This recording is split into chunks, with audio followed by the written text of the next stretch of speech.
Episode 2 of Untamed starts with a flashback to the day Jane Doe got shot. Now, her bag ripped, causing some medicine bottles to drop. She picked them up but ended up missing one. She then hid a bag in an abandoned ice cooler and started walking. Out of nowhere, a stray bullet hits her. Back in the present, a reporter announces that the investigation into Jane Doe is still ongoing. The reporter also brings up another investigation, as people are still looking for answers in the case of Sean Sanderson, a businessman who went missing.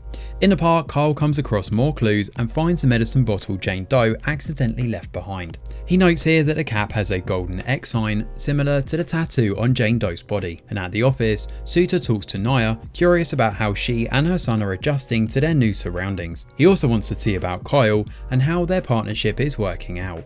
Naya mentions the bracelet and Suter takes her to the storage room, where there is an entire box of similar bracelets. The discovery disappoints Naya, as it implies anyone could have given Jane Doe this bracelet. Turner calls her for an update and insists she keep following the lead. Carl drives to town here to talk to Teddy, a drug user who might have a lead on the medicine bottle and tattoo.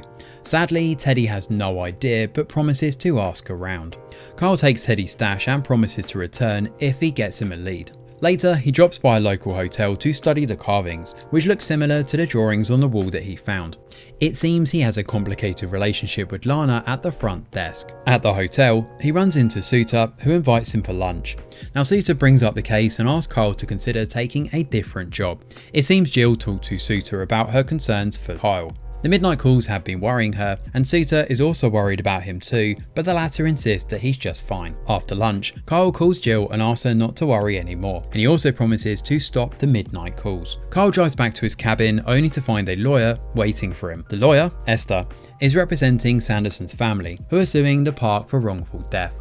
Now, Sanderson went missing 5 years ago, and Esther has questions about Kyle's involvement in this case. In particular, she's concerned about his state of mind at the time of the investigation. It turns out Sean disappeared a few months after Caleb's death. Kyle tries to answer Esther's questions professionally, but the questions trigger his memories of loss and how he found Caleb's body floating in a river. Naya drops by to inform them that the toxicology on Jane Doe has come back clean, so Kyle invites her to join him and takes her to the squatters' group. Unfortunately, the squatters refuse to cooperate, even though one of them looks like she knows something. Kyle also asks about Abuelo, who, as we soon find out, is more of a drug peddler than a shaman he claims to be. Sadly, Abuelo is on one of his spiritual walks to find his center. However, one of the squatters mentions that a ranger named De Niro dropped by the previous day looking for Abuelo too. After striking out at the squatters' camp, Carl and Naya separate to follow different leads.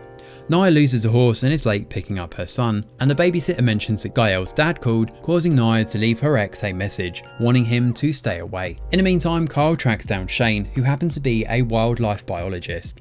Now, Shane has been looking for Abuelo too, as he believes there's a link between Abuelo and the sick deer. As Carl asks more questions about Jane Doe, Shane clams up, saying he knows nothing. Now, Carl cleverly manages to fire Shane's gun and collect the bullet. He's hoping to run ballistics and compare this bullet to the one linked to Jane Doe's case. So Carl drops by the lab and begs Marlon to run the test and share the results only with him. Back in town, Teddy visits a tattoo shop to ask about the gold tattoo. The artist, Linton, insists there's no such thing as a gold tattoo and kicks him out. However, another guy happens to be listening to their conversation. Once Teddy leaves, Linton texts him. He asks Teddy to drop the issue, as nothing good is going to come from this line of questioning. Sadly, later that night, Teddy is attacked and strangled in his car. The following day, the Rangers attend Suter and Mary's 40th wedding anniversary. Milch tells Naya all about Caleb's death and how grief has changed Carl. It turns out a pervert took Caleb when he strayed from his group during a group hike.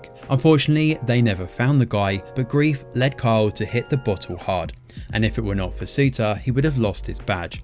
Simultaneously, Carl is jealous of Jill's new husband, and it's also hard for him to see Gael, as the boy reminds him of Caleb. As a result, he checks out of the party early. Elsewhere in the park, a group of young people go swimming. One of them then comes across Teddy's body. Meanwhile, Carl continues to follow Jane Doe's trail and comes across her footprint in the forest. He gets a call informing him of Teddy's death, so Carl drives to the crime scene, and whilst there, Naya calls to inform him she has found Jane Doe. Thanks to her investigation, she's discovered that Jane Doe was a young child who went missing years ago, which is where episode 2 comes to an end. So Untamed is certainly one of the most anticipated mystery thrillers from Netflix this year, and judging from the first 2 episodes, we're in for some heartbreaking truths. For starters, Jane Doe was a missing child, and it's difficult to comprehend the pain the news of her death is going to bring to the family. For years they have probably been praying for answers, and to find out that she was alive all this time, then lose her forever again must be absolutely heart-wrenching. Still, if Jane Doe has been alive for all these years, does it mean that Sandeman could also be alive as well? Where has Jane Doe been? And what do the wall carvings mean? As for Carl, we get to understand him more in this episode. The fact that Caleb's killer is still out there probably haunts him every night. And seeing Jill move on must also break his heart, as he wants her to be happy, but he's also jealous of Jill's new husband. Then we have Teddy, who was most likely killed by the guy from the tattoo shop, as he was listening keenly to Teddy's conversation with Linson. Also, his tattoo looks eerily similar to that of Teddy's attacker. So why is this guy taking such measures? How is he linked to Jane Doe's case? Lastly, Naya might want to start looking over her shoulder. Her ex is clearly onto her, and he is certainly going to show up soon. Is he violent? Why did Naya relocate from LA? All of these questions and more are circling in this enticing miniseries, so hopefully in the episodes ahead we start to piece together more clues. Thanks for watching, and do let us know your thoughts in the comments below. Smash a like or subscribe to the channel, your support is very much appreciated. I'm Greg Wheeler, and from all of us over here at The Review Geek, we'll see you on the next video.